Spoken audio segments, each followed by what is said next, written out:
എന്തൊക്കെയാണ് ഈ കൊച്ചു കേരളത്തിൽ സംഭവിക്കുന്നത്? ഒരു എത്തും പിടിയും കിട്ടുന്നില്ല. ഇവിടെ ഫുള്ള് മറ്റേ മുല്ലപ്പൂ മയമാണ്. സായിക്കാണെങ്കിലും സായിന് ഫുള്ള് മുല്ലപ്പൂ മണത്തോണ്ടിരിക്കുകയെന്നാണ് ഒരു കരക്കമ്പി. അത് എന്താന്നുള്ളത് നിങ്ങൾ എല്ലാവരും യൂട്യൂബ് ചാനലിലും എല്ലാ സാധനം എല്ലാ ഏരിയയിലൊക്കെ വെച്ച് പപ്പി കിട്ടിയിട്ടുണ്ടാവും എന്ന് വിചാരിക്കുന്നു. അപ്പൊ ഞാൻ എന്റെ ഒരു ഉത്തരം എന്ന രീതിയിൽ ഞാൻ ഇവിടെ ജസ്റ്റ് ഒന്ന് പറയാന്ന് വിചാരിച്ചു. അത്രേ ഉള്ളൂ. അപ്പൊ സംഭവം എന്താന്ന് വെച്ചാല്, നമ്മുടെ സായി ജാഫർക്കന്റെ ഒരു കൊട്ടേഷൻ ഏറ്റെടുത്തിട്ടാണ് ജാസ്മിനോട് എല്ലാ കാര്യവും പറഞ്ഞത്. ജാസ്മിൻ ഒന്ന് നന്നാക്കാൻ വേണ്ടി പോയതാണ് സായി. അങ്ങനെ സായി ജാസ്മിൻ ഏജന്റാണ്, മുല്ലപ്പൂ ഏജന്റാണ് എന്ന രീതിയിൽ കുറെ സാധനങ്ങൾ ഞാൻ കേൾക്കുന്നുണ്ട്, കാണുന്നുണ്ട്. അപ്പോ ഇതൊക്കെ പുറത്ത് വിട്ട യൂട്യൂബേഴ്സും എല്ലാവരെയും ഒന്നും ഞാൻ പറയില്ല. ആൾക്കാരെ നമുക്കറിയാം. എല്ലാവരും നമുക്ക് കാര്യമായിട്ടുള്ള എല്ലാ പരിചയവും ഞങ്ങൾക്കുള്ള ആൾക്കാരാണ്. ഞങ്ങൾക്ക് പേഴ്സണലി നല്ല അറിയുന്ന ആൾക്കാർ തന്നെയാണ്. അപ്പോൾ ഇങ്ങനൊരു സാധനം വരുമ്പോൾ ഒന്ന് പ്രൂഫൊക്കെ പുറത്തേക്കിടുന്നതാവും നന്നാവുക. കാരണം പല സ്ഥലത്തും ഇങ്ങനെ കേൾക്കുന്നുണ്ട് 45 മിനിറ്റോളം സായിയും ജാഫർക്കയും തമ്മിൽ സംസാരിച്ചു. അങ്ങനെ ഒരു തീരുമാനമെടുത്തു. ജാഫർക്ക പറഞ്ഞു സായിനോട്, നീ ഇത് ചെന്ന് പോയി ജാസ്മിനോട് പറയണം, ഇങ്ങനത്തെ കാര്യങ്ങളൊക്കെ പറഞ്ഞ് അവളെ നന്നാക്കണം. എന്തൊക്കെ കാര്യങ്ങളാണ് കേൾക്കുന്നത്. ഞാൻ പറയട്ടെ, ഈ സായി എന്ന് പറയുന്നത് സായിന്റെ എന്തായാലും എന്റെ അറിവിൽ സായിന്റെ കുടുംബമല്ല ജാഫർക്ക കേട്ടോ. സത്യം പറഞ്ഞാൽ എനിക്കറിയില്ല. ഇനി എന്റെ അറിവിൽ സായിന്റെ അമ്മായിയുടെ മോളൊന്നുമല്ല, അമ്മാവന്റെ മോളും അല്ല ജാസ്മിൻ. അപ്പോൾ സ്വന്തം കപ്പ് നേടാതെ സായി എന്തിന് ജാസ്മിന് കപ്പ് മേടിച്ച് കൊടുക്കാൻ വേണ്ടി പോകും? അത് നിങ്ങളൊന്ന് ആലോചിക്കണം. ഈ അലിഗേഷൻസ് ഒക്കെ കേൾക്കുമ്പോൾ അതിന്റെ സത്യാവസ്ഥ മനസ്സിലാക്കണം. വെറുതെ ഇട്ടിട്ട് കമന്റ് ഇട്ടിട്ട് ഒരു കാര്യമില്ല. സത്യാവസ്ഥ എന്താണെന്നറിയാതെ വെറുതെ ഇട്ടിട്ട് എന്താ കാര്യം? സായി ഇപ്പൊ അവിടെ പോയിട്ട് ജാസ്മിനെ കപ്പ് ഉണ്ടാക്കാൻ വേണ്ടി പോയതാണോ? സായിന്റെ ഗെയിം കളിക്കാൻ പോയതല്ലേ? സായി നിങ്ങൾ തന്നെ കണ്ടതാണ്. സായിക്ക് വലിയ ഫാമിലി ആയിട്ട് അറ്റാച്ച്മെന്റ് ഒന്നും ഇല്ല, അങ്ങനത്തെ ഒരാളാണെന്ന് പറഞ്ഞു. ഫാമിലി ആയിട്ട് അറ്റാച്ച്മെന്റ് ഇല്ലാത്ത ആളെ ഏതോ ഒരാൾക്ക് വേണ്ടിയിട്ട് ഏതൊരാളുടെ മകൾക്ക് വേണ്ടിയിട്ട് കപ്പ് നേടിക്കൊടുത്ത് വരാൻ ശ്രമിക്കുവോ? എന്നാ പിന്നെ സായി പിന്നെ അങ്ങനെ നിന്നാ പോരെ. എന്താ പിന്നെ സായി പോകേണ്ട കാര്യം? അല്ല, പിന്നെ കുറെ കണ്ടു സായി കണ്ടസ്റ്റന്റ് അല്ല, സായിനെ അവിടെ ബിഗ് ബോസ് വരെ കയറ്റി വിട്ടാണ് ജാസ്മിന് കപ്പ് കൊടുക്കാൻ വേണ്ടിട്ട്. അല്ല, ഈ ലോകത്ത് സായി മാത്രമേ ഉള്ളൂ അവിടെ പോയിട്ട്, സായി അവിടെ അല്ലാത്ത ബാക്കിയുള്ള ആൾക്കാർ എന്ന് പറയാത്ത സായി മാത്രമേ ഉള്ളൂ അങ്ങനെ ഉള്ളത്? അല്ല, ഇങ്ങനെ കുറെ അല്ലെങ്കിൽ സായിന് ഇപ്പൊ അങ്ങോട്ട് വിട്ടതാണ്. എന്താ പറയാ, ജാസ്മിന് കപ്പ് ഉണ്ടാക്കാൻ കൊടുക്കാൻ വേണ്ടി. സായി ഒരു കണ്ടസ്റ്റന്റ് അല്ല, അങ്ങനെ ഇങ്ങനെ ഒരു കുറെ കാര്യം. പിന്നെ സായിയും ജാഫർക്കും തമ്മിൽ ഭയങ്കര എന്താ പറയാ ഫോൺ വിളിച്ചൊന്നുള്ളതാണ്. ആ 45 മിനിറ്റ് ഫോൺ ധരിക്കുമുണ്ട് എന്നൊക്കെയാണ് കേൾക്കുന്നത്. വരട്ടെ, പുറത്ത് വരട്ടെ. ഞാൻ പറഞ്ഞിട്ടുണ്ടല്ലോ, എല്ലാ സാധനം വരുന്നുണ്ടെങ്കിലൊക്കെ പ്രൂഫായിട്ട് വരിക. പ്രൂഫ് ഇല്ലാതെ വന്നിട്ട് നമുക്ക് എന്തെങ്കിലും പറയാൻ പറ്റുമോ? എനിക്കിപ്പോ പറഞ്ഞൂടെ, എന്നാ വേറെ എന്തെങ്കിലും കാര്യം പറഞ്ഞിട്ട് ഇവര് 10 മിനിറ്റ് സംസാരിച്ചു, അവര് 5 മിനിറ്റ് സംസാരിച്ചോണ്ട് എനിക്ക് എന്തെങ്കിലുമൊക്കെ പറഞ്ഞൂടെ? അതിന് സത്യാവസ്ഥ പ്രൂഫ് ഉണ്ടെങ്കിൽ പുറത്ത് വിടുക, അത്ര തന്നെ ഉള്ളൂ. ബാക്കി സാധനങ്ങൾ ഞങ്ങൾ സായി വന്നിട്ട് നേരിടാൻ റെഡിയായിട്ട് നിൽക്കുകയാണ്. കാരണം എനിക്ക് കുറച്ച് പരിമിതികൾ ഉള്ളതുകൊണ്ട് എനിക്കൊന്നും കുറെ ഒന്നും പറയാനുള്ള അവകാശമില്ല, എനിക്ക് തോന്നണില്ല. കാരണം സായി വന്നാലേ സായിക്ക് അത് ആധികാരികമായിട്ട് പറയാൻ പറ്റുള്ളൂ. കാരണം സായി ആണല്ലോ അതിലെ പ്രതി. ജാസ്മിൻ ഏജന്റ് എന്നുള്ള പ്രതി പറയുന്നത് സായിനെയാണല്ലോ പറയുന്നത്. അപ്പൊ അതൊക്കെ പറയണമെങ്കിൽ സായി വന്നിട്ട് സായി വരുന്ന ക്ഷമിക്കണം. അഥവാ ഫൈനലിൽ എത്തുകയാണെങ്കിൽ ഒരു 3 ആഴ്ച നിങ്ങൾ ക്ഷമിക്കണം. അതുവരെ യൂട്യൂബിലുള്ള അലിഗേഷൻസ് കാര്യങ്ങളൊക്കെ നടന്നുകൊണ്ടേയിരിക്കും. പല ടീമുകാരും പല ആൾക്കാരും എതിരെ സംസാരിക്കുന്നതൊക്കെ ഞങ്ങൾക്ക് നല്ലോണം അറിയാം. ഇതൊക്കെ ഞങ്ങൾ എക്സ്പെക്ട് ചെയ്ത സാധനം തന്നെയാണ്. പല രീതിയിലും സായിന്റെ ഇതിനൊക്കെ വേണ്ടി സായിക്കെതിരെയൊക്കെ വരും എന്നുള്ളത് നമുക്കറിയാം. സത്യം പറഞ്ഞാൽ സായിക്ക് ഇപ്പൊ ആദ്യമായിട്ട് ഒരു സംഭവം വരുന്നത്. ഇത്രയും കാലം മറ്റേ ജിൻഡോ ആർമിയും ജാസ്മിൻ ആർമിയും മറ്റേ ആർമിയൊക്കെയാണ് കൂടുതലുണ്ടായിരുന്നത്. പിന്നെ നമ്മള് പാവങ്ങള്, നമുക്ക് ആർമികളൊന്നുമില്ല. പിന്നെ ഒരു ആർമി ഉണ്ട്, ആ ആർമിയുടെ തലവൻ ഞാനാണ്. സ്വന്തം ഭാര്യയായ ഞാനാണ് ആ ആർമിയുടെ തലവൻ. അത് കഴിഞ്ഞിട്ടുള്ളൂ ബാക്കി ആർമികൾ എന്തായാലും. പിന്നെ ഞങ്ങളെ സപ്പോർട്ട് ചെയ്യുന്ന കുറെ ആൾക്കാരുണ്ട്. ഞാൻ പറയട്ടെ, ഞങ്ങളെ സപ്പോർട്ട് ചെയ്യുന്ന കുറെ ആൾക്കാരുണ്ട്. അവർക്കൊക്കെ ഞങ്ങൾ നല്ല രീതിയിൽ ഞങ്ങളും അങ്ങോട്ട് സപ്പോർട്ട് കൊടുക്കുന്നുണ്ട് സായിനെ ഹെൽപ്പ് ചെയ്യാൻ വേണ്ടിയിട്ട്. അല്ലാതെ ഞങ്ങൾക്ക് ഒരു മറ്റേ PR ടീംസോ അങ്ങനെ ഞങ്ങൾ ഒരു PR വെച്ചിട്ട് ഒരാളെ ഏൽപ്പിച്ചിട്ടൊന്നുമില്ല. ഞങ്ങളെ സപ്പോർട്ട് ചെയ്ത് ഞങ്ങളെ ഇഷ്ടപ്പെടുന്ന ആൾക്കാർ ഞങ്ങളുടെ കൂടെ ഉണ്ട് എന്നുള്ളത് ഞങ്ങൾക്ക് അറിയുന്ന കാര്യം തന്നെയാണ്. അതല്ലാതെ ഈ എല്ലാവരും ഞാൻ പറയുന്നില്ല, അല്ലാതെ കുറച്ച് പേര് ഉണ്ടോ എന്ന് എനിക്കറിയില്ല. മീൻസ് ഞാൻ പറഞ്ഞില്ല, ഞങ്ങളുടെ അറിവിൽ എന്തായാലും ഒരു ആർമി ടീം എന്ന രീതിയിൽ ഞങ്ങൾ അങ്ങനെ ഒന്നും സപ്പോർട്ട് ചെയ്യാത്ത ആൾക്കാരാണ്. ഞാൻ പറഞ്ഞില്ല, എല്ലാ ആർമിന്റെ തലവത്തി ഞാനാണ്. അപ്പോൾ കാരണം ഞാൻ യൂട്യൂബറായിട്ടൊന്നും പറയുന്നല്ല, ഞാൻ സായിന്റെ കൂടെ വീഡിയോസിൽ ഇങ്ങനെ പങ്കെടുത്ത ഒരു ചെറിയൊരു പരിചയം വെച്ചിട്ടാണ് ഞാൻ ഈ വീഡിയോസ് ഒക്കെ ഇടുന്നതും. അതായത് എനിക്ക് ആധികാരികമായിട്ട് നിങ്ങൾക്ക് തന്നെ അറിയാം, ഞാൻ പറയുന്നതിൽ കുറെ പോരായ്മകളുണ്ട്. സായി പറഞ്ഞ ഒരു സൂപ്പറായിട്ട് എനിക്ക് പറയാനും അറിയില്ല എന്ന് നിങ്ങൾക്ക് എല്ലാവർക്കും അറിയാം. ഞാൻ എന്റെ പരിമിതികൾക്കുള്ളിൽ എന്റെ ഒരു അറിവിൽ വെച്ചിട്ടാണ് ഞാൻ ഈ സാധനങ്ങളൊക്കെ പറയുന്നത്. അപ്പോഴാണ് ഈ സാധനങ്ങൾ വന്ന് കത്തി തുടങ്ങിയത്. അപ്പോൾ ഓൾറെഡി ഈ ബിഗ് ബോസ് തുടങ്ങിയത് മുതൽ എല്ലാ അലിഗേഷൻസും ഇങ്ങനെയാണ്, ജാസ്മിന് ഒരു കപ്പ് എന്ന്. നിങ്ങളാണോ ആൾക്കാരെ തീരുമാനിക്കുക ജാസ്മിന് കപ്പ് കൊടുക്കാൻ വേണ്ടിയിട്ടാണ് ബിഗ് ബോസ് റെഡി ആയിരിക്കുന്നത്? പിന്നെ ഇത്രയും കണ്ടസ്റ്റന്റ് എന്തിനാ കൊണ്ടുവരേണ്ട കാര്യം നേരിട്ട് ആദ്യം തന്നെ വന്നിട്ട് ജാസ്മിന് കപ്പ് കൊടുത്താൽ പോരെ? ഇതൊരു ഷോ അല്ലേ, ഇതിന് അതിൻ്റെതായ റൂൾസ് ആൻഡ് റെഗുലേഷൻസ് ഉണ്ട്, അതിൻ്റെതായ ഫോർമാറ്റ് ഉണ്ട്, ഒരു പ്രോസസ്സ് ഉണ്ട്, പ്രൊസീജിയർ ഉണ്ട്. അതൊക്കെ കഴിഞ്ഞിട്ട് ഫൈനലിൽ വോട്ടിംഗ് പറഞ്ഞ സംഭവം ഉണ്ട്. ഈ വോട്ടിങ്ങിന്റെ ബേസിസിലാണ് ഒരു വിജയിയെ തെരഞ്ഞെടുക്കുക. അതൊക്കെ കണ്ടില്ലേ നമ്മള് ഒരാളെ, അതായത് പിന്നെ കുറെ എന്താ വെച്ചാല് എന്താ പറയാ, ജാസ്മിനെ സപ്പോർട്ട് ചെയ്യുന്ന ആൾക്കാരൊക്കെ അല്ല സപ്പോർട്ട് ചെയ്യാത്ത ആൾക്കാരൊക്കെ പുറത്താക്കും എന്നുള്ളത്. അതൊക്കെ സപ്പോർട്ട് ചെയ്യാനിട്ടാണ് വോട്ടിങ്ങിന്റെ ലിസ്റ്റും വോട്ടിങ്ങിന്റെ ഒരു സംഭവം നിങ്ങൾ എല്ലാവരും കാണുന്നതാണ്. ഞാൻ പറയട്ടെ, ഈ വോട്ടിങ്ങിന്റെ സംഭവം ആ ബിഗ് ബോസ് ടീമുകാർക്ക് മാത്രമേ അറിയുള്ളൂ, അല്ലാതെ നമ്മളെ പോലുള്ള ആൾക്കാർക്ക് അല്ലാതെ അറിയാം. യൂട്യൂബ് പോളിൽ വരുന്നൊന്നും സത്യമല്ല. അതിന്റെ ഒറിജിനൽ, അതിന്റെ ഓതന്റിസിറ്റി, അതിന്റെ കോൺഫിഡൻഷ്യാലിറ്റി പറഞ്ഞ സംഭവം ഉണ്ട്. അത് നോക്കുന്നത് അവരുടെ കയ്യിൽ മാത്രം ഉണ്ടാവുള്ളൂ. ആ വോട്ടിങ്ങിന്റെ ബേസിസിലാണ് ആരെ പുറത്താക്കണം അതൊക്കെ തീരുമാനിക്കുന്നത്. ഓക്കെ, അപ്പൊ ഇതാണ് സംഭവം. അപ്പൊ മുല്ലപ്പൂ ഏജന്റ് ആണെന്നൊക്കെ പറഞ്ഞ് കുറെ സംഭവം വരുന്നുണ്ട്. ഞാൻ പറഞ്ഞു ഇതിനൊക്കെ തെളിവുണ്ടെങ്കിൽ പുറത്ത് വരുത്തൂ. ആ 45 മിനിറ്റ് ഓഡിയോ കോളോ വീഡിയോ കോളോ ഉണ്ടെങ്കിൽ അതും വരട്ടെ. ഇനി അഥവാ വല്ല ഹോട്ടലിലോ വല്ല ഇനി ജാഫർക്ക് വന്നിട്ട് മലപ്പുറത്ത് വന്ന ഹോട്ടലിലോ വീട്ടിലേക്കോ വന്ന് സംസാരിച്ചിട്ടുണ്ടെങ്കിൽ അതിന്റെ ക്ലിപ്സോ വീഡിയോസോ ഫോട്ടോസോ ഒക്കെ വരട്ടെ. നമുക്ക് ബാക്കി ആ സമയത്ത് സായി വന്നിട്ട് സംസാരിച്ച പോലെ അതിനെ കുറിച്ച്. സായി ഇവിടെ ഇല്ലാത്ത സമയത്ത് ഒരാൾ ഇവിടെ ഇല്ലാത്ത സമയത്ത് അതിനെതിരെ അലിഗേഷൻസ് നടത്തുന്ന കുറെ ആൾക്കാരുണ്ടെന്ന് നമുക്കറിയുന്ന കാര്യം തന്നെ. ഞാനിതൊക്കെ നോട്ട് ചെയ്ത് വെച്ചിട്ടുണ്ട്. എല്ലാവരും അല്ല, ചില ആൾക്കാർ നോട്ട് ചെയ്ത് വെച്ചിട്ടുണ്ട്. സായി വരട്ടെ. പിന്നെ സായി നല്ല കുട്ടിയായി നല്ല മനുഷ്യനായിട്ടൊക്കെയാണ് വരുന്നുണ്ടെങ്കിലും നമ്മളെ കൂടെ പുറത്തുണ്ടല്ലോ, നമുക്ക് നമ്മുടെ ഇതിലൊക്കെ സംസാരിക്കല്ലോ, അത്രേ ഉള്ളൂ. അപ്പോൾ അങ്ങനെ ഞങ്ങൾ കുറെ സംഭവങ്ങൾ കണ്ടു. ഞാൻ കുറെ സംഭവങ്ങൾ കണ്ടു. ഞാൻ എല്ലാത്തിനും പറഞ്ഞല്ലോ, എല്ലാത്തിനും ഒരു പ്രൂഫ് വരട്ടെ. പ്രൂഫ് ഇല്ലാതെ നമ്മൾ എന്ത് പറഞ്ഞിട്ട് എന്താ കാര്യമുള്ളത്? പിന്നെ അപ്പൊ ആ ഒരു സംഭവം അത്ര തന്നെ ഉള്ളൂ. പിന്നെ ഞങ്ങൾക്ക് അറിയാം എന്താ സംഭവം എന്നുള്ളതും എന്താ കാര്യം എന്നൊക്കെ ഞങ്ങൾക്ക് അറിയാം. പിന്നെ പരിമിതികൾ ഉള്ളത് കൊണ്ട് എനിക്കൊന്നും പറയാനും പറ്റില്ല. ഞാൻ പറഞ്ഞല്ലോ, എല്ലാത്തിനും വരട്ടെ പ്രൂഫ്. എന്ത് ബിഗ് ബോസിന്റെ ഇഷ്യൂസ് വന്നാലും, സായിനെ റിലേറ്റഡ് സാധനം വന്നാലും പ്രൂഫ് വരട്ടെ, ഓഡിയോ റെക്കോർഡ് വരട്ടെ. ആ 45 മിനിറ്റ് ഇപ്പോഴും ഞാൻ പറഞ്ഞത് 45 മിനിറ്റ് സായി ജാഫർക്കായിട്ട് സംസാരിച്ചിട്ടുണ്ടെങ്കിൽ എന്നിട്ട് പറയാണ്, സായി എവിടെയെങ്കിലും പറഞ്ഞിട്ടുണ്ട് ആ ജാഫർക്ക ഞാൻ പോയിട്ട് ജാസ്മിനോട് ഇത് പറഞ്ഞ് സംസാരിച്ച് റെഡിയാക്കാം, ഞാൻ ഇതെല്ലാം ജാഫർക്ക പറഞ്ഞതൊക്കെ ഞാൻ അവിടെ ജാസ്മിനോട് ചെന്ന് പറഞ്ഞും എല്ലാം റെഡിയാക്കാം എന്ന് പറഞ്ഞ ഒരു സെന്റൻസ് ഉണ്ടെങ്കിൽ നിങ്ങൾ അത് വിടണം. അത്രേ എനിക്ക് പറയാനുള്ളൂ. ആ ഏത് യൂട്യൂബ് ചാനലാണോ അത് പറഞ്ഞത്, ഭയങ്കര തെളിവും ആധികാരികമായിട്ടാണല്ലോ പറഞ്ഞത്. ഈ ആൾക്കാരൊക്കെ നമുക്ക് അറിയണ കാര്യം തന്നെയാണ്. അപ്പോൾ എവിടെയെങ്കിലും സായി പറയാണ്, ഓക്കെ ജാഫർക്ക എന്റെ അമ്മയുടെ മോളാണല്ലോ ജാസ്മിൻ, ഞാൻ ജാസ്മിന് വേണ്ടിയിട്ട് സംസാരിക്കാം, ഞാൻ ജാസ്മിന് വേണ്ടിയിട്ട് അവിടെ പോയിട്ട് പുറത്തുള്ള കാര്യങ്ങളൊക്കെ പറഞ്ഞു കൊടുക്കാം, എല്ലാ വിഷയങ്ങളും സംസാരിക്കാം, എന്നിട്ട് ജാസ്മിനെ ആ ഒരു കോമ്പോന്ന് പൊട്ടിച്ചിട്ട് നല്ല അടിപൊളി ഗെയിമറാക്കാം, കപ്പ് നേടി കൊടുക്കാം എന്ന രീതിയിൽ സായി എവിടെയെങ്കിലും പറഞ്ഞിട്ടുണ്ടെങ്കിൽ തെളിവുമായിട്ട് വരൂ, ഞങ്ങൾ ഫേസ് ചെയ്യാൻ റെഡിയാണ്. അത്രേ എനിക്ക് പറയാനുള്ളൂ.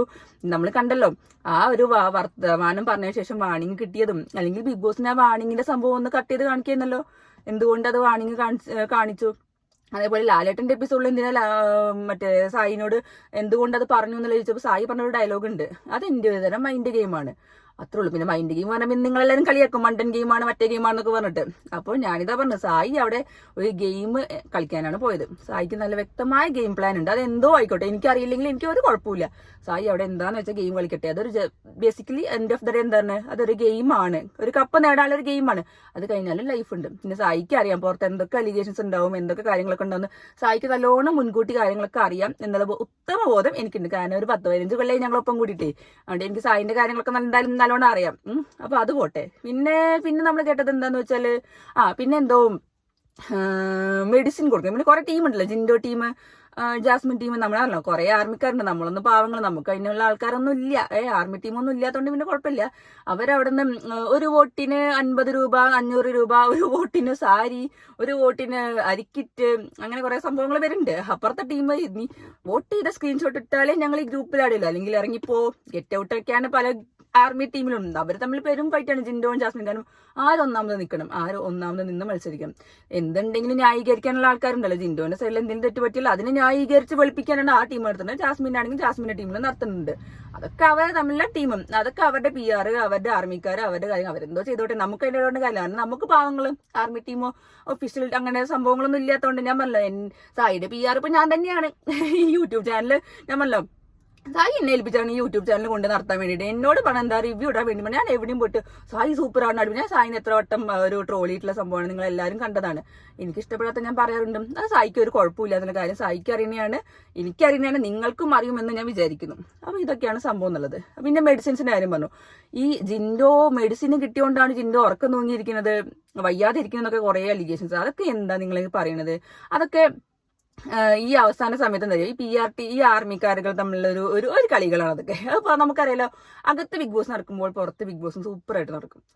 അപ്പോൾ നമുക്ക് അതിനെക്കുറിച്ച് കമന്റ് ചെയ്യാൻ ഒന്നും അറിയില്ല, ഒന്നും പറയാനില്ല. കാരണം നമുക്കറിയാം എങ്ങനെയുണ്ട് ആധികാരികമായിട്ടും നമ്മൾ പറഞ്ഞല്ലോ, നമുക്ക് അതിന്റെ കറക്റ്റ് കാര്യങ്ങളൊക്കെ നല്ലോണം വ്യക്തമായിട്ട് അറിയും. കാരണം ഞാൻ അതിലൊരു മെമ്പർ അല്ലെങ്കിലും കണ്ടസ്റ്റന്റിന്റെ വൈഫാണല്ലോ, നമുക്ക് പിന്നെ കാര്യങ്ങളൊക്കെ അറിയാലോ. പിന്നെ ഇത് ഞാൻ കേട്ടു, സായിനോട് ഞാൻ അവിടെ ചെന്നപ്പോൾ, അകത്ത് ചെന്നപ്പോൾ എന്തോ കാര്യം ചോദിച്ചപ്പോൾ സായി പറഞ്ഞു അതൊക്കെ ഞാൻ പുറത്ത് വന്നിട്ട് പറയാന്നുള്ളത്. അങ്ങനെ പുറത്ത് പറയേണ്ട കാര്യങ്ങൾ എന്താണത് അവിടെ? എന്താ ഈ ഇത്രമാത്രം അലിഗേഷൻസ് പറയാനുള്ളത്? അത് ഞാൻ പറഞ്ഞല്ലോ, അവിടെയൊക്കെ ചിലപ്പോൾ അത് ഫുള്ള് ഒരു ടീമാണ്, ഒരു ക്രൂ ആണ്, അവരൊക്കെ അവരുടെ TRP കൂടെ അത് കാര്യങ്ങൾ ചെയ്യുമല്ലോ. അത് അവിടെ കാര്യമായിട്ടുള്ള സംഭവം ജാസ്മിന് കപ്പ് നേടി കൊടുത്താൻ വേണ്ടിയിട്ട് എന്തോ ചെയ്യാണ്. ഞാൻ പറഞ്ഞല്ലോ, അങ്ങനെ നിങ്ങൾക്ക് തോന്നുന്നുണ്ടോ? സായി പറഞ്ഞ ചില കാര്യങ്ങൾ അത് നിങ്ങൾ ലൈവില് കണ്ടിട്ടുണ്ടാവില്ല, പക്ഷെ ഞാൻ എന്റെ മുന്നിൽ നിന്ന് ഞാൻ സായിനോട് സംസാരിച്ച കാര്യങ്ങൾ എനിക്കറിയാം. സായി എന്തുകൊണ്ടാണ് അത് തിരിച്ചു പറഞ്ഞതെന്നുള്ളത് എനിക്കറിയാം. അത് ഒരിക്കലും ബിഗ് ബോസ് ടീമിനെ കുറിച്ചിട്ടോ അല്ലെങ്കിൽ ബിഗ് ബോസിന്റെ ക്രൂവിനെ കുറിച്ചിട്ടോ ആ ഒരു സംഭവത്തിനെ കുറിച്ചല്ല സായി അവിടെ പറഞ്ഞത്. സായി അവിടെ എന്തോ ആരെ കുറിച്ച് പറഞ്ഞപ്പോൾ അല്ലെങ്കിൽ എന്തോ പറഞ്ഞപ്പോൾ, കാരണം പറയാൻ പറ്റാത്ത കാര്യങ്ങളുണ്ടാവും. കാരണം ഞാനിപ്പോ തന്നെ കണ്ടില്ല, ഞാൻ ഇപ്പൊ ഫാമിലി ഇഷ്യൂസ് ഞാൻ സായിനോട് പറയരുത്, എന്തിനാ ഈ ഫാമിലി ഇഷ്യൂസ് പുറത്ത് പറയുന്നത്, അതൊക്കെ പുറത്തുനിന്ന് വന്ന് പറയുന്നത് ഞാൻ തന്നെയല്ലേ പറഞ്ഞത്. അങ്ങനത്തെ കുറച്ച് മാറ്റേഴ്സ് മാത്രമാണ് സായി അവിടെ. പിന്നെ നിങ്ങൾ ഈ ലൈവ് കാണുന്നത് ഫുള്ള് കറക്റ്റ് സാധനങ്ങളല്ല, അതും കട്ട് ചെയ്തിട്ടാണ് കാണുന്നത്. കാരണം ഞാനാണ് അവിടെ മുൻപിൽ സായിനോട് സംസാരിച്ചത്, എന്തൊക്കെ ഞാൻ പറഞ്ഞത് എന്താണെന്ന് എനിക്കറിയാം, സായി എന്നോട് തിരിച്ചു പറഞ്ഞത് എന്താണെന്ന് എനിക്കറിയാം. അപ്പൊ അതിനെക്കുറിച്ചുള്ള അലിഗേഷൻസ് ഒക്കെ വെറും വേസ്റ്റ് ആണ്, അട്ടർ വേസ്റ്റ് ആണ് കേട്ടോ. ലൈവിൽ കണ്ടതെല്ലാം അവിടെ നടക്കുന്നത്. ഇനി നിങ്ങൾക്ക് ലൈവ് അല്ലാതെ കറക്റ്റ് എഡിറ്റ് ചെയ്യാത്ത വേർഷൻ ഞാൻ ഞാൻ എത്തിയത് മുതൽ വൈകുന്നേരം അത് വരുന്ന വരെയുള്ള സംഭവങ്ങൾ നിങ്ങൾക്ക് കറക്റ്റ് ഞാൻ എന്തൊക്കെ സംസാരിച്ചു കറക്റ്റ് ആയിട്ട് കിട്ടിയിട്ടുണ്ടെങ്കിൽ അത് പുറത്തു വിടും. പിന്നെ കുഴപ്പമില്ലല്ലോ, കാരണം എനിക്കറിയാം ഞാൻ അവിടെ എന്താ സംസാരിച്ചെന്നുള്ള, സായി എന്താ സംസാരിച്ചെന്നുള്ള എനിക്കറിയാം. അതൊരിക്കലും ബിഗ് ബോസ് ടീമിനെ കുറിച്ചുള്ളോ അവരെ ക്രൂവിനെ കുറിച്ചോ ഒരു സംഭവമല്ല പറഞ്ഞിരിക്കുന്നത്. അതിപ്പോ അങ്ങനെ മാത്രം പറയാനുള്ളൂ. ഉണ്ട് ശരിക്കും പറഞ്ഞാലും ഞാൻ പറഞ്ഞില്ല, ഇതൊക്കെ ഒരു ഷോ ആണ്, അതിന്റെ അവർക്ക് കാര്യങ്ങളൊക്കെ ഉണ്ടാവും. അല്ലാതെ അവർക്ക് ഇപ്പൊ ഒരാളെ ഉപദ്രവിച്ചിട്ടോ ഒരാൾക്ക് വേണ്ടിയിട്ടോ ഒന്നും ചെയ്യേണ്ട സംഭവമൊന്നുമില്ല. ഇതൊക്കെ അൾട്ടിമേറ്റ്ലി ഒരു ഷോ ആണ്. ആ ഷോ കഴിഞ്ഞു അത്രേ ഉള്ളൂ. പിന്നെ പുറത്ത് വരുന്ന അലിഗേഷൻസ് അറിയില്ല, അവർക്ക് അതൊന്നും വലിയ പുത്തരിയല്ല. അങ്ങനെ ബിഗ് ബോസ് പറഞ്ഞ പേര് ഈ സോഷ്യൽ മീഡിയയിൽ ഫുള്ള് ഇങ്ങനെ കറങ്ങി നടക്കും. അതിനി ഈ ഫൈനൽ കഴിയുന്ന വരെ ഉണ്ടാവുള്ളൂ. അത് കഴിഞ്ഞാൽ പിന്നെ ആരെങ്കിലും പറയും ചിലപ്പോൾ എന്തെങ്കിലും ബിഗ് ബോസ് കണ്ടസ്റ്റന്റ് എന്ന പേരിലും ബിഗ് ബോസിനെ കുറിച്ചുള്ള സംഭവങ്ങളൊക്കെ വരും. അതാകെ 1-2 മാസം വരും. അത് കഴിഞ്ഞാൽ അടുത്ത കളി ഇവർ വീണ്ടും അതിനുള്ള അടുത്ത ആൾക്കാരെ തപ്പി നടക്കുകയും ചെയ്യും. ഇതൊക്കെ തന്നെ സ്വാഭാവികമാണ്. അതെ, ഈ ഒരു ഷോ മാത്രമല്ല, എല്ലാ ഷോയിലും അങ്ങനെ തന്നെയാണ്. ഇതിനെക്കുറിച്ച് നിങ്ങൾക്ക് ഇതൊക്കെ ഈ ബിഗ് ബോസ് എന്നുള്ള പേര് പറയുമ്പോൾ എല്ലാവർക്കും അറിയാം, ആൾക്കാരുണ്ട്, വ്യൂവേഴ്സ് ഉണ്ട്. പിന്നെ അതൊന്നും അവർക്ക് ഏശാനും പോണില്ല, ടീമുകാർക്കൊന്നും ഏശാനും പോണില്ല. പുറത്തുള്ള നമ്മളിപ്പോ ഞാൻ തന്നെ കണ്ടില്ല, ഞാൻ തന്നെ ബിഗ് ബോസിന് റിവ്യൂ ഇട്ടിട്ടാണ് വീഡിയോയിൽ പൈസ ഉണ്ടാക്കണതേ. കാരണം എനിക്ക് വേറെ ഒന്നും പറയാനും അറിയില്ല. അത് പറയാറ് കഴിഞ്ഞിട്ടല്ല, ഞാൻ പറയട്ടെ, സായി കളക്ട് ചെയ്യുന്ന അത്ര ഡീറ്റെയിൽസ് ഒന്നും ഞാൻ കളക്ട് ചെയ്യാറില്ല. എനിക്ക് അതിന് ടൈമില്ല, എനിക്ക് ജോബ് ഉള്ളതുകൊണ്ട് എനിക്ക് അങ്ങനെ കൂടുതലായിട്ട് കളക്ട് ചെയ്യാനൊന്നും പറ്റുന്നില്ല. അപ്പം ഞാൻ ഈ ലൈവ് കാണുക, ഉച്ചവരെ ലൈവ് കാണുക, അത് കണ്ടിട്ട് അതിന്റെ വീഡിയോ ഇടുക. ഇന്ന് എനിക്ക് വേറെ ടോപ്പിക് ഇല്ലാത്തതുകൊണ്ടാണ് സത്യം പറഞ്ഞത്. അപ്പൊ സായി എന്നോട് പറഞ്ഞാണ് നീ ബിഗ് ബോസിന്റെ റിവ്യൂ ഇട്ടു എന്ന രീതിയില്ല. അപ്പൊ അങ്ങനെ ഒരു സംഭവം ഇട്ടു, ഉച്ചയ്ക്ക് ഇടുക പിന്നെ രാത്രി ഇടുക, അത്രേ ഉള്ളൂ. പിന്നെ ചിലവരിനോട് ചോദിച്ചു, പിന്നെ ചിലവരിനോട് കൺസേൺ പറയാറുണ്ട്, എനിക്ക് ഇടയ്ക്ക് എന്തൊരു വയ്യാത്ത പോലെ തോന്നാറുണ്ടോ. അപ്പൊ ഞാൻ സത്യം പറഞ്ഞു, എനിക്ക് ഉറക്കക്ഷീണം പറഞ്ഞ സംഭവം ഉണ്ടാവാറുണ്ട്. പിന്നെ എന്താണെന്ന് വെച്ചാൽ ഞാൻ എപ്പോഴും ലൈവ് കാണും. പിന്നെ എനിക്ക് ജോലി ഉള്ളതുകൊണ്ട് എനിക്ക് രാവിലെ മുതൽ ഉച്ചവരെ ലൈവ് കാണണം കുറച്ച് റിസ്ക് ആണ്. കാരണം എനിക്ക് ജോലിന്റെ ഇടയിൽ കൂടി ലൈവ് കാണണം, പിന്നെ എൻ്റെ ഗ്രൂപ്പുകളിൽ ചർച്ച കാണണം. കാരണം ഞാൻ ചിലപ്പോൾ കണ്ട സാധനം ചിലപ്പോൾ കുറച്ച് സെക്കൻഡ് ഉണ്ടാവുള്ളൂ, അതിന്റെ മുന്നേ നടന്നതും പിന്നെ നടന്ന കാര്യം എനിക്ക് അറിയുണ്ടാവില്ല. അപ്പൊ അതിന്റെ സാധനങ്ങളൊക്കെ എനിക്ക് കളക്ട് ചെയ്യണം, അതിനനുസരിച്ച് വേണം എനിക്ക് റിവ്യൂ ഇടണം. ഞാനും റിവ്യൂല് സൂപ്പർ സ്റ്റാർ ഒന്നല്ല എന്തായാലും, കാരണം ബാക്കിയുള്ള റിവ്യൂസിന് വെച്ചാൽ ഞാനൊന്നുമല്ല. പക്ഷെ എനിക്ക് ഞങ്ങളുടെ ചാനൽ ഒന്ന് കൊണ്ടുപോകുന്ന രീതിയിൽ മാത്രം ഞാൻ എന്റെ റിവ്യൂ ഉള്ളൂ. സായി വന്നു കഴിഞ്ഞാൽ ഞാനിത് നിർത്തും. കാരണം അതിനുശേഷം എനിക്ക് എന്റെ ജോലിയിൽ കോൺസെൻട്രേറ്റ് ചെയ്യാനുള്ള ഫുള്ള് കോൺസെൻട്രേറ്റ് ചെയ്യാനുള്ള ഒരു ആഗ്രഹം എനിക്കുണ്ട്. അതുകൊണ്ട് അതല്ല, ഞാൻ ഉച്ചവരെയുള്ള കാര്യങ്ങൾ കുറച്ച് ബുദ്ധിമുട്ടാണ്. അതായത് ഞാൻ ലൈവ് കാണും, പിന്നെ രാത്രി ലൈവ് കാണണം, അപ്പൊ അതിന്റെ കുറച്ച് കാര്യങ്ങൾ നോക്കണം. അപ്പോൾ പിന്നെ യൂട്യൂബ് ചാനൽസ് ഒക്കെ നോക്കണം, കാരണം എന്തെങ്കിലും മിസ്സായിട്ടുള്ള കാര്യങ്ങളൊക്കെ നോക്കണ്ടേ. അതിനൊക്കെ വേണ്ടി ഞാൻ നോക്കാറുണ്ട്. ഞാൻ എല്ലായിടത്തുനിന്നും ന്യൂസ് കളക്ട് ചെയ്യാറുണ്ട്. അപ്പൊ ഇതൊക്കെയാണ് സംഭവം. അല്ലാതെ എനിക്ക് പിന്നെ കാര്യമായിട്ടൊന്നും പ്രശ്നമൊന്നുമില്ല. പിന്നെ സായി വന്ന് എനിക്ക് സമാധാനം ഉണ്ട്, എനിക്ക് ഇനി റിവ്യൂവിന്റെ പരിപാടി ഒന്നും ചെയ്യണ്ടല്ലോ. പിന്നെ സായി അത് ഏറ്റെടുക്കുമല്ലോ, പിന്നെ അതൊരു സമാധാനം ഉണ്ട്. സായി റിവ്യൂ ഇടാൻ, കാരണം 2 വീഡിയോ ഇടണല്ലോ, 2 വീഡിയോ ഇടുമ്പോഴുള്ള പ്രശ്നമാണ്. അല്ലെങ്കിൽ രാത്രിത്തെ എപ്പിസോഡ് മാത്രമാണെങ്കിൽ എനിക്ക് രാവിലെ മുതൽ രാത്രി വരെ നല്ല സുഖമായിട്ട് നടക്കുക, എപ്പിസോഡിന്റെ റിവ്യൂ മാത്രം ഇട്ടാൽ മതി. അപ്പൊ ഇത് കുറച്ച് ബുദ്ധിമുട്ടുണ്ട്. പിന്നെ അങ്ങനെ കുറച്ച് കാര്യങ്ങൾ അലിഗേഷൻസ് പറയല്ലോ. പിന്നെ അതേപോലെ ഇന്നലെ അൻസീബേനെ ഋഷീനെ സംസാരിക്കാൻ സമ്മതിച്ചില്ല, അൻസീബേനെ സംസാരിക്കാൻ സമ്മതിച്ചില്ല, ലാലേട്ടൻ അങ്ങനെ ചെയ്തു ഇങ്ങനെ ചെയ്തു, ജാസ്മിനെ കപ്പ് നേടി കൊടുക്കാൻ ജാസ്മിനെ സപ്പോർട്ട് ചെയ്യാൻ വേണ്ടിയിട്ടാണ്. ഞാനൊരു കാര്യം പറയട്ടെ, ആദ്യം ഞാനും സായിയും ജിത്തുബായും കൂടി ജാസ്മിൻ ലാലേട്ടൻ കസറി എന്ന് പറഞ്ഞിട്ട്, അതായത് ഇന്ന് ജാസ്മിനെ ചീത്ത പറഞ്ഞ സമയത്തും ജാസ്മിനായിട്ട് നല്ലോണം ആക്കിയ സമയത്തും നമ്മൾ തന്നെ പറഞ്ഞിട്ടുണ്ട്, ലാലേട്ടൻ ഇന്ന് സൂപ്പറായി, ജാസ്മിനെ ഇന്ന് നല്ലോണം കളിയാക്കി, നല്ലോണം കൊടുത്തു എന്നൊക്കെ പറഞ്ഞിട്ട് നമ്മൾ തന്നെ നല്ല സന്തോഷിച്ചിട്ട് ജാസ്മിനെതിരെയുള്ള വീഡിയോ ഇട്ടിട്ടുണ്ട്. അപ്പോൾ എല്ലാ ആഴ്ച ഇതിന്റെ സംഭവം നടക്കുന്നില്ല. ജാസ്മിനെ തന്നെ ലാലേട്ടൻ ഒരു ഫോക്കസ് ചെയ്തിട്ടൊന്നുമല്ല ചെയ്യുന്നത്. ഓരോ സമയത്ത് ഓരോ കാര്യങ്ങളുണ്ട്. ഈ കഴിഞ്ഞ ആഴ്ച ഇപ്പൊ ഈ അൻസിബിന്റെ സംഭവം ഉണ്ട്, ഇപ്പൊ അൻസിബിന്റെ സംഭവം ഉണ്ട്. ഇനി അടുത്ത ആഴ്ച ഇപ്പൊ ജാസ്മിന്റെ സംഭവത്തിനെ കുറിച്ച് പറയുന്നുണ്ടെങ്കിൽ ചിലപ്പോൾ അവിടെ ജാസ്മിനെ പറയും. അപ്പോൾ ഓരോ ആഴ്ചയും വ്യത്യസ്തമാണ്. ഓരോ ആഴ്ചയിലെ ആക്ടിനനുസരിച്ചിട്ടല്ലേ അവർക്ക് റിയാക്ട് ചെയ്യാൻ പറ്റുള്ളൂ. അതായത് ജാസ്മിനെ അറ്റാക്ക് ചെയ്യാത്തതുകൊണ്ട് ലാലേട്ടനും മറ്റേ ബിഗ് ബോസും ജാസ്മിന് കപ്പ് നേടി കൊടുക്കാൻ വേണ്ടി നടത്താണ്. ജിൻഡോനെ മനഃപൂർവ്വം സ്ക്രീനിൽ കാണിക്കുന്നില്ല, ജിൻഡോനെ ഉറക്കി കളിയാണ്, എന്തൊക്കെ സാധനങ്ങളാണോ വരുന്നത് അതൊക്കെ നല്ല ആഘോഷിക്കാൻ ടീമുകാർ, PR ടീമും ആർമിക്കാരൊക്കെ ഉണ്ട്. ഇനി ഇത് പറഞ്ഞതിന് എന്നെ ചീത്ത പറയാൻ വരണ്ട. ഞാൻ എന്റെ അഭിപ്രായം പറഞ്ഞെന്നുള്ളൂ. നിങ്ങൾക്ക് നിങ്ങളുടെ എതിരഭിപ്രായം ഉണ്ടെങ്കിൽ നോ പ്രോബ്ലം, നിങ്ങൾക്ക് എന്ത് വേണമെങ്കിൽ പറയാം. ഐ ഡോണ്ട് കെയർ, അത്രേ ഉള്ളൂ. ഞാൻ പറഞ്ഞല്ലോ, ഇതിന് മാത്രം ഞാൻ എന്നെ കുറിച്ച് കുറെ സംഭവം ഞാൻ യൂട്യൂബിൽ വായിച്ചതായിരുന്നു. ഞാൻ ഒന്നും മൈൻഡ് അടിക്കാറില്ല. സായിക്ക് അറിയുന്ന കാര്യമാണ്. സായിക്ക് എന്നെ നല്ല ബോധമുണ്ട്. പിന്നെ അതേപോലെ ഞങ്ങൾ രണ്ടുപേരും ഡൈവോഴ്സ് ആവോ എന്ന് ചോദിച്ച് നടക്കുന്ന ആൾക്കാരുണ്ട്. ഞാൻ ട്രോളിന്ന് ചോദിച്ചാൽ സായിക്ക് ഒരു സംഭവം നടക്കാൻ പോണില്ല. പിന്നെ കമന്റ് ഇടുന്നവർക്ക് കമന്റ് ഇടാം, അത് അവരുടെ അഭിപ്രായം. ഞാൻ എന്റെ വീഡിയോ എല്ലാം എന്റെ അഭിപ്രായം പറയുന്നു. കമന്റ് ഇടുന്നവർക്ക് സുഖമായിട്ട് കമന്റിന് റിപ്ലൈയും കൊടുക്കാം, കമന്റ് ഇടാം. അതിനൊന്നും ഞങ്ങൾക്ക് ഒരു കുഴപ്പമില്ല. ഞങ്ങൾ സപ്പോർട്ട് ചെയ്യുന്ന ആൾക്കാർക്ക് ഞങ്ങൾക്ക് സന്തോഷം മാത്രമേ ഉള്ളൂ, സ്നേഹം മാത്രമേ ഉള്ളൂ. അല്ലാത്തവരോട് പിന്നെ ഞങ്ങൾക്ക് പറയാനൊന്നും കാര്യമില്ല. കാരണം നെഗറ്റീവ് കമന്റ്സ് ഒക്കെ ഞങ്ങൾ ആദ്യം മുതലേ കേൾക്കുന്ന സാധനമാണ്. ഞാൻ അതിൽ ഇടപെടാറില്ല. പക്ഷെ ഇപ്പൊ ഞാൻ വീഡിയോ ഇടുന്നതുകൊണ്ടാണ് എനിക്ക് കുറെ കേൾക്കുന്നത്. അത് പോട്ടെ, ഞാൻ കേൾക്കുന്നില്ല, മൈൻഡ് അടിക്കുന്നില്ല. ഓക്കെ, അത്രേ ഉള്ളൂ. അപ്പൊ ഞാൻ വെറുതെ കേട്ടോ. നിങ്ങൾക്ക് എന്റെ അഭിപ്രായത്തിന് എതിരഭിപ്രായം ഉണ്ടെങ്കിൽ നിങ്ങൾക്ക് കമന്റ് ഇടട്ടെ, എനിക്കൊരു കുഴപ്പമില്ല. ഞാനതൊക്കെ വായിക്കാറുണ്ട്, ഞാൻ എല്ലാ കാര്യങ്ങളും കേൾക്കാറുണ്ട്. എനിക്ക് ഇൻസ്റ്റാഗ്രാമിൽ മെസ്സേജ് അയക്കുന്ന ആൾക്കാരുടെ അഭിപ്രായങ്ങൾ ഞാൻ കേൾക്കാറുണ്ട്, മാനിക്കാറുണ്ട്. എന്തെങ്കിലും തെറ്റ് പറ്റിയിട്ടുണ്ടെങ്കിൽ അവർ ചൂണ്ടിക്കാണിക്കാറുണ്ട്. അതിനെക്കുറിച്ച് എന്താ പറയാ, ഞാൻ ശ്രദ്ധിക്കാന്ന് പറയാറുണ്ട്. അത് എനിക്ക് ഒരു നല്ല കാര്യം തന്നെ എനിക്ക് തോന്നിയിട്ടുള്ളത്. ഞാൻ അങ്ങനെ ഒരു ഇതും പറഞ്ഞിട്ടില്ല. അപ്പോ അതൊരു ഒരു ഹെൽത്തി സംഭവമാണ്, ഫുള്ള് ഹെൽത്തി ഡിസ്കഷനാണ് എന്തായാലും ഉണ്ടായിരുന്നത്. അപ്പോൾ വേറെ ഒന്നുമില്ല. നിങ്ങൾക്ക് ഇനി എന്നെ എന്റെ വീഡിയോയിൽ വെച്ചിട്ട് എന്ത് വേണമെങ്കിൽ അളക്കാം, എന്ത് വേണമെങ്കിൽ പറയാം. ഐ ഡോണ്ട് കെയർ എന്നുള്ളൂ. എല്ലാ കാര്യങ്ങളും ഇനി സായി വരട്ടെ വിചാരിച്ചിട്ട് തന്നെ വെയിറ്റ് ചെയ്ത്. കാരണം ഇങ്ങനെ ഒരു അലിഗേഷൻസ് വരുമ്പോൾ നമ്മൾ എന്തെങ്കിലും നമ്മുടേതായ രീതിയിലൊന്ന് പറയണ്ടേ. ഞാൻ പിന്നെ തലവത്തിയാണല്ലോ, മറ്റേ ആർമീന്റെ തലവത്തിയാണല്ലോ.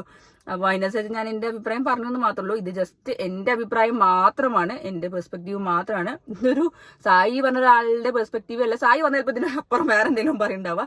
ഞാൻ എന്റെ കാര്യം പറഞ്ഞത്. അപ്പൊ ഇനി ആ സമയത്ത് സായി പറയുമ്പോൾ നിന്റെ ഭാര്യ ഇതല്ലല്ലോ എന്ന് പറഞ്ഞത്, നിന്റെ ഭാര്യ ഇങ്ങനെ പറഞ്ഞാലും നമ്മൾ മനുഷ്യന്മാരല്ലേ, നമ്മൾ ഇന്ന് പറഞ്ഞാലും നാളെ പറയാം. പക്ഷെ ഞാൻ പിന്നെ ഡബിൾ സ്റ്റാൻഡിന്റെ ആളാണല്ലോ, ഡബിൾ സ്റ്റാൻഡും മൾട്ടി സ്റ്റാൻഡിന്റെ ആളാണല്ലോ. അപ്പൊ പിന്നെ എനിക്ക് എന്ത് വേണമെങ്കിൽ പറയാം, അത്ര തന്നെ ഉള്ളൂ.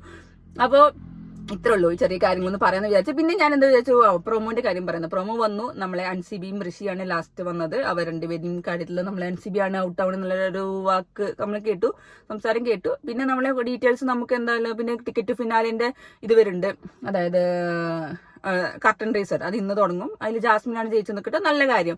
ഗെയിമിന്റെ രീതിയിലൊക്കെ എടുക്കുക എല്ലാവരും. ഇത് കഴിയുന്ന വരെയുള്ളൂ മനുഷ്യന്മാരെ, അതൊക്കെ കഴിഞ്ഞ നമ്മളൊക്കെ വിട്ടില്ലേ. നമ്മള് പിന്നെ പുതിയൊരു ലോകത്തിലേക്ക് ഇതെല്ലാവരും അവനവന്റെ തലയിലും മനസ്സിലൊക്കെ ഏറ്റുകൊണ്ട് നടക്കുന്ന ആൾക്കാരുണ്ട്. ഞാൻ ഈ ലൈവ് കാണാൻ സായി ഉള്ളതുകൊണ്ടാണ്, എനിക്ക് വീഡിയോ ഇടാനുള്ള കാരണം കൂടി കൊണ്ടാണ് ഞാൻ ഈ ലൈവ് കാര്യമായിട്ട് ഇന്ന് കാണുന്നത്. ഉച്ചക്കത്തെ ആ എപ്പിസോഡ് കഴിഞ്ഞാൽ പിന്നെ ഞാനൊന്ന് റിലാക്സ് ആവും. ഇനി രാത്രിത്തെ എപ്പിസോഡ് മാത്രം ഇട്ടാൽ മതിയല്ലോ. അതിന്റെ കുറച്ച് ക്ഷീണങ്ങൾ എനിക്ക് നല്ലോണം ഉണ്ട്. സായി വന്നിട്ട് എനിക്ക് വേണമെങ്കിൽ കുറച്ച് പറയും, എന്നെ കുറെ പണി ഏൽപ്പിച്ചിട്ട് പോയിട്ട് സുഖമായിട്ട് അവിടെ ഇരിക്കുകയല്ലേ എന്ന് എനിക്ക് ചോദിക്കാം. കുറെ കാര്യങ്ങളുണ്ട്. അപ്പൊ അത്രേ ഉള്ളൂ. പിന്നെ ഇനിയിപ്പോ എന്താ പറയാനുള്ളത്, അപ്പൊ അത്ര തന്നെ ഉള്ളൂ. അപ്പൊ എന്റെ അഭിപ്രായം ഞാൻ പറഞ്ഞുള്ളൂ. ഇത് ജസ്റ്റ് എന്റെ അഭിപ്രായം മാത്രമാണ്, എന്റെ പെർസ്പെക്റ്റീവാണ്. ഡീറ്റെയിൽ ആയിട്ടുള്ള സംഭവങ്ങളും കാര്യങ്ങളൊക്കെ സായി വന്നിട്ട് ഇറങ്ങുന്നതായിരിക്കും. അത്ര എനിക്ക് പറയാനുള്ളൂ. നമ്മളെ എല്ലാ പ്രൂഫും ഉണ്ടെങ്കിൽ പ്രൂഫ് പുറത്തേക്ക് വരട്ടെ. ഞങ്ങളതിന് വെയിറ്റിംഗ് ആണ്, ഞങ്ങൾ അതിന് കാത്തിക്കാണ്. പ്രൂഫ് വരട്ടെ. നമ്മൾക്കറിയാലോ നമ്മുടെ ഭാഗത്ത് എന്താ ന്യായം എന്നുള്ളത്. നമുക്ക് വെറുതെ ഒരു അലിഗേഷൻസ് കേട്ടിട്ട് നമുക്ക് വെറുതെ ഇരിക്കാൻ പറ്റില്ല. ഞാൻ സാധാരണ റിയാക്ട് ചെയ്യേണ്ട വിചാരിച്ചിരുന്നു. റിയാക്ഷൻ ഒന്നല്ല, ഞാൻ എന്റെ അഭിപ്രായം പറഞ്ഞു എന്ന് മാത്രമേ ഉള്ളൂ. ഇങ്ങനെ എന്താ പറയാ, കാരണം ഫൈനലൊക്കെ കഴിയാനൊക്കെ ആയല്ലോ. ഇനിയിപ്പോ പല ടീമുകാരെയും പല ആൾക്കാരെയും വന്ന് ഒപ്പോസ് ചെയ്യാനുള്ള രീതിയിലും വേറെ ആർമിക്കാരും വേറെ ടീമുകാരൊക്കെ ഇറക്കും നമുക്കറിയാലോ. അപ്പൊ പിന്നെ നമുക്ക് അത് വേറെ ആൾക്കാർ യൂസ് ചെയ്യുമെന്നറിയാം, ഒരു ആർമിക്കാര്. അപ്പോൾ അതൊന്നും ഉണ്ടാവാതിരിക്കാൻ വേണ്ടി ഞാൻ എന്റെ ഒരു ഭാഗം ക്ലാരിറ്റിയിൽ പറഞ്ഞു. പിന്നെ ഞാൻ പറഞ്ഞല്ലോ, ഞാൻ സായിക്ക് വോട്ട് ചെയ്യാൻ, സായി പറയട്ടെ, സായി എന്നോട് വോട്ട് ചെയ്യാനൊന്നും പറഞ്ഞിട്ടില്ല, സപ്പോർട്ട് ചെയ്യാനൊന്നും പറഞ്ഞില്ല. ഞാൻ പറഞ്ഞു സായിന് നല്ല കളി നിങ്ങൾക്ക് ഇഷ്ടപ്പെട്ടു. ഞാൻ അതിന്റെ പക്ഷെ ഞാൻ അങ്ങനെയല്ലേ, സായിക്ക് വേണ്ടി ഞാൻ ഇപ്പോൾ വോട്ട് ചെയ്യിക്കും. സായിക്ക് വോട്ട് ചെയ്തില്ലെങ്കിലും സായിന്റെ താല്പര്യത്തിൽ വോട്ട് ചോദിച്ചില്ലെങ്കിൽ ഞാൻ ചിലപ്പോൾ ചോദിക്കും, ഞാൻ ഭാര്യയെ പോയില്ലേ, കപ്പടിക്കാന്നൊക്കെ എനിക്ക് ആഗ്രഹം ഉണ്ടാവില്ലേ. സായി അവിടെ പിന്നെ കപ്പടിക്കണ്ട, എല്ലാം സായിന്റെ കപ്പ് നേടിക്കഴിഞ്ഞു എന്ന് പറഞ്ഞത് എന്താ, ജാസ്മിന് വേണ്ടി പറഞ്ഞു, ജാസ്മിന് വേണ്ടി സഹായിച്ചു എന്നുള്ള രീതിയിലൊക്കെയാണല്ലോ കപ്പ് പറയുന്നത്. അപ്പൊ അതൊക്കെ കുറെ അലിഗേഷൻസ് വരും. എല്ലാത്തിനും പ്രൂഫ് വരട്ടെ, ബാക്കി നമുക്ക് അപ്പം നേരിടാം. ഞാൻ പറയട്ടെ, 3 ഫിനാലെ വരെ എത്താണെങ്കിൽ 3 ഒന്ന് ക്ഷമിക്കണം. അത് കഴിഞ്ഞിട്ട് ക്ലാരിറ്റി കിട്ടിയാൽ മതി. ഇപ്പൊ ആളില്ലാത്തതുകൊണ്ട് ഇങ്ങനെ ഗോൾ പോസ്റ്റിൽ കയറി ഗോൾ അടിക്കണോ, കുറച്ചൊന്ന് വെയിറ്റ് ചെയ്യാം. ഞാൻ ഇപ്പൊ ഗോളിയായിട്ടിപ്പോ ഞാൻ മാത്രമല്ലോ, എനിക്ക് കുറച്ച് പരിമിതികളിലൂടെ എനിക്ക് കാര്യങ്ങൾ ഫുള്ള് പറയാനും പറ്റണില്ല. ഓക്കെ, സായി വരട്ടെ. സായിയാണ് ഇതിന് മെയിൻ ആയിട്ട് പറയാനുള്ള ആള്. അപ്പൊ ഞാൻ പറഞ്ഞതിന് വലിയ കാര്യമൊന്നും ഉണ്ടാവില്ല. ആ സമയത്ത് പിന്നെ സ്നേഹം അങ്ങനെ പറഞ്ഞില്ലേ, സായി ഇന്ന് ഇപ്പൊ ഇങ്ങനെ പറയണമെന്നും പറഞ്ഞിട്ട് കാര്യമില്ല. ഞാൻ എന്റെ കാര്യം പറഞ്ഞ കാരണം ഡബിൾ സ്റ്റാൻഡാണ്. അത്രേ ഉള്ളൂ കേട്ടോ. പിന്നെ എല്ലാം സപ്പോർട്ട് ചെയ്യുന്ന ആൾക്കാർക്കൊക്കെ സന്തോഷം, സ്നേഹം മാത്രമേ ഉള്ളൂ. അല്ലാത്തവരോട് മാത്രം അല്ലാത്തവരോട് എനിക്ക് ഭയങ്കര ഇഷ്ടമാണ്. എനിക്ക് നെഗറ്റീവ് കമന്റ് ഇടുന്ന ആൾക്കാരും എനിക്ക് ഭയങ്കര ഇഷ്ടമാണ്. സത്യസന്ധമായി ഞാൻ പറയണത്, എനിക്ക് നെഗറ്റീവ് കമന്റ് ഇടുന്ന ആൾക്കാർ ഭയങ്കര ഇഷ്ടമാണ്. എന്റെ കൺസേൺ പറയുന്നത്, എന്റെ കുറ്റങ്ങൾ പറയുന്ന ആൾക്കാർക്ക് എനിക്ക് ഭയങ്കര ഇഷ്ടമാണ്. ഒരു ദേഷ്യവും സത്യം പറഞ്ഞാൽ. ഞാൻ അതൊക്കെ ഒരു സോഷ്യൽ മീഡിയയിലുള്ള ആളായത് കൊണ്ട്, ഞാൻ അങ്ങനെ വലിയ സംഭവം എന്നല്ല പറഞ്ഞാൽ, അങ്ങനെ യൂസ് ചെയ്യുന്ന ആളായതുകൊണ്ട് കൊണ്ട് എനിക്കറിയാം എന്തൊക്കെ വരും എന്തൊക്കെ വരില്ല എന്നുള്ളത്. അപ്പൊ അത്ര തന്നെ ഉള്ളൂ. ഞാനത് മൈൻഡ് അടിക്കണമെന്നില്ല. ഓക്കെ, ടാറ്റ.